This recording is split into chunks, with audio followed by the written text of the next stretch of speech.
2 months of keto hasn't killed me. It has forced me out of my food habit comfort zone. I'm getting results, but not always the ones that I expected. And I've got the receipts. This video is about those things and how I'm doing my version of keto. Now, I'm not a medical professional of any kind. This is my personal lived experience, and hopefully you'll find some inspiration or ideas that work for you. For me, this journey wasn't about losing a few pounds. It was about fighting a disease, and I'll share more on that soon. I discovered quickly there's only one way to succeed on this kind of a diet, and that's to have a big why.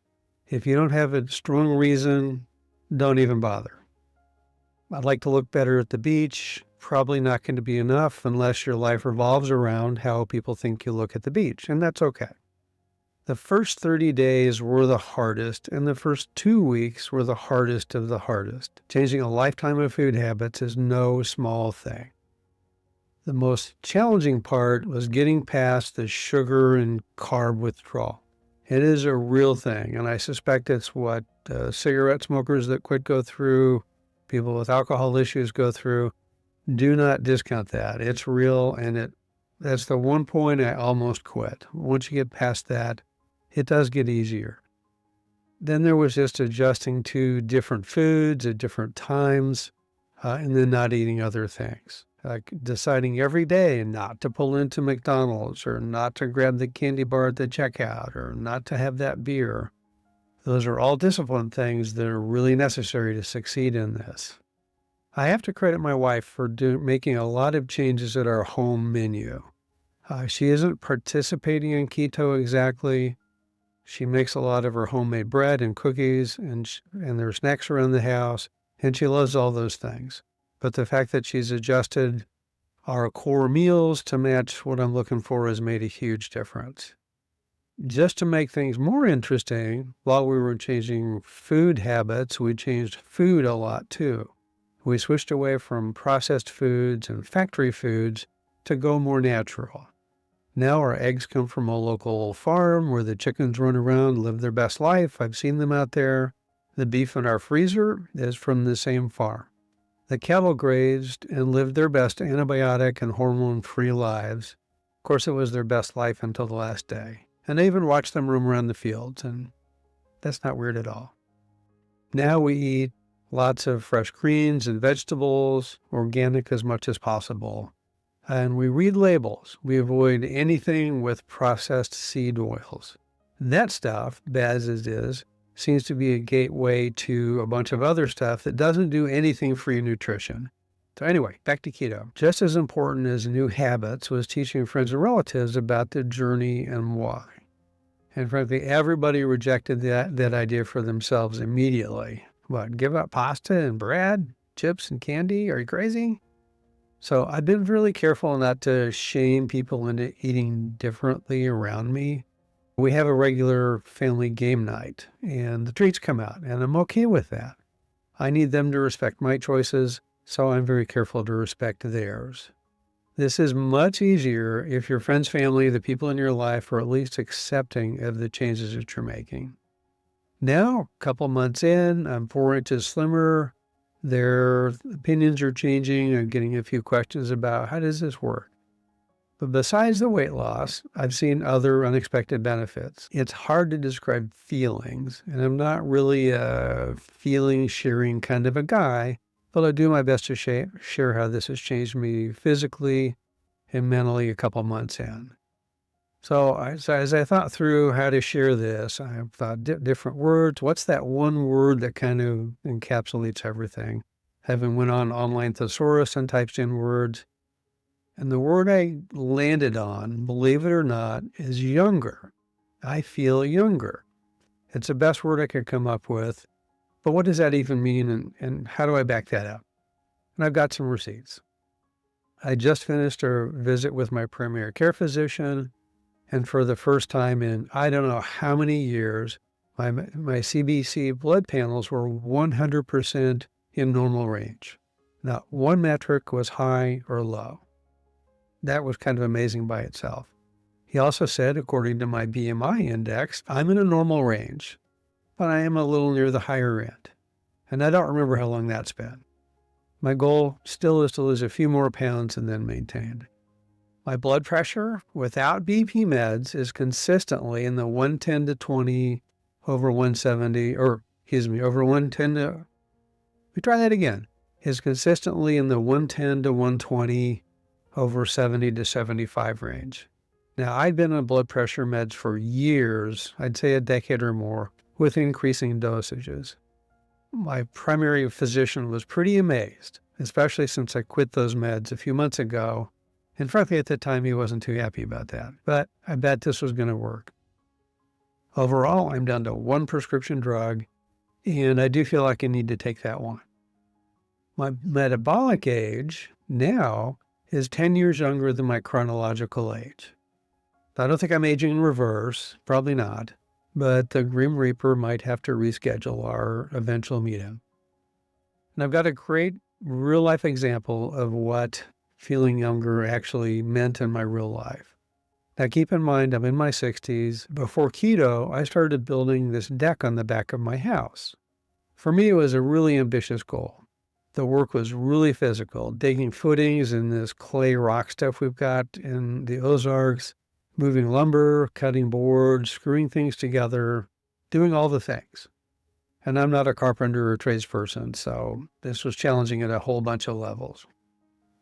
But I was often exhausted after maybe 3 hours or so of work, and that'd be it for the day as far as that project went. One of the last steps to finishing that project was to pour a concrete pad to form the landing for the stairs and then getting the stairs and railings in. So after taking the winter off to deal with health issues and weather, I knocked this out with a friend last week.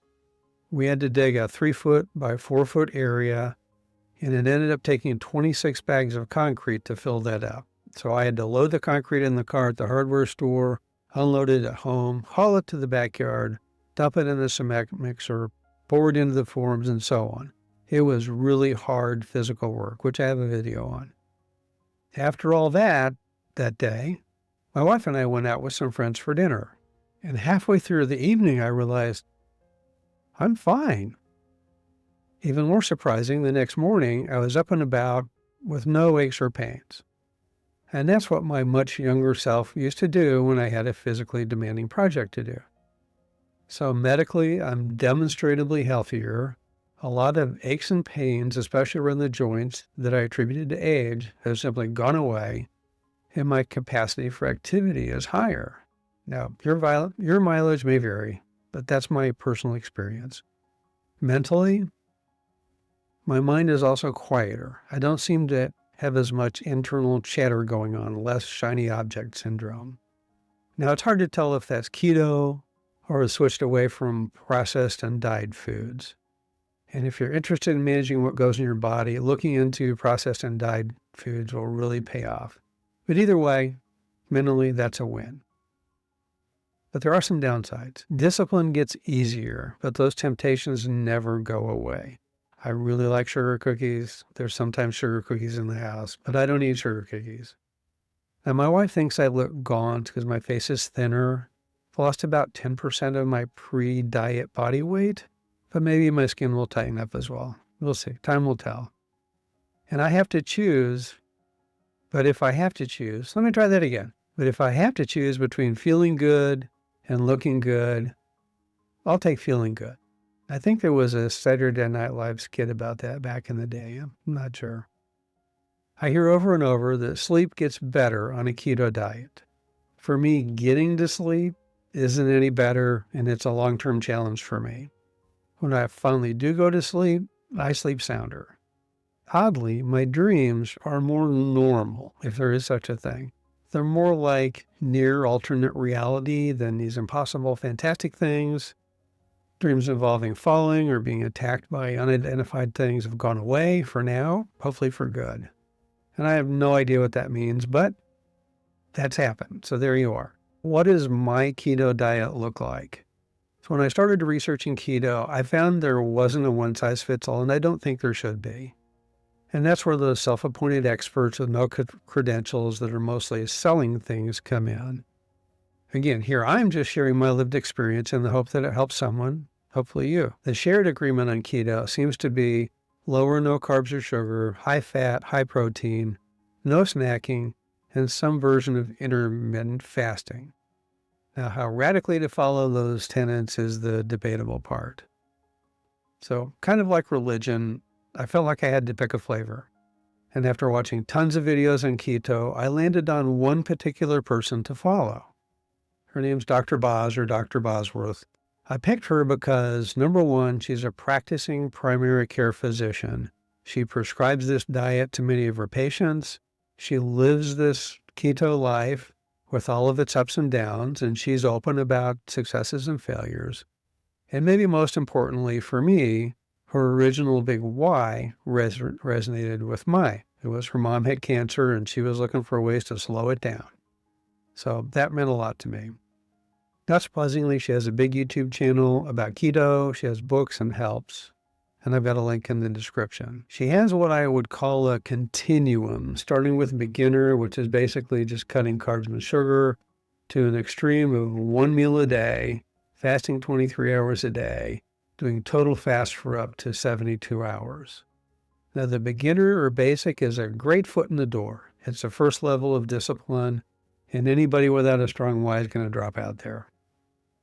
I landed in about the middle. I eat 2 meals a day, breakfast and dinner, about 8 hours apart, no snacking between meals, and I avoid carbs and sugars to the degree it's reasonably possible. Condiments, sauces, and so on all seem to contain some level of sugar and carbs, so I keep those to a minimum, but I love my sauces, especially barbecue sauce. No fast food, zero, none, ever. I'll skip a meal if that's the only choice. When we eat out, I find meals as close to keto as possible, and I'm not shy about asking for substitutes. But I don't turn into Dietzilla with the server. We do our best, and we get through that just fine. If it's a little cheat, then it's a little cheat. My breakfast pretty much every day is 2 pieces of bacon or sausage, half an avocado, 2 of those farm fresh eggs like I talked about, mixed in with various cheeses, sweet peppers, broccoli, related veggies, and so on. Cup of coffee. Sometimes I'll put in a little heavy cream, and of course water. Now, as a sidebar, water's way underrated.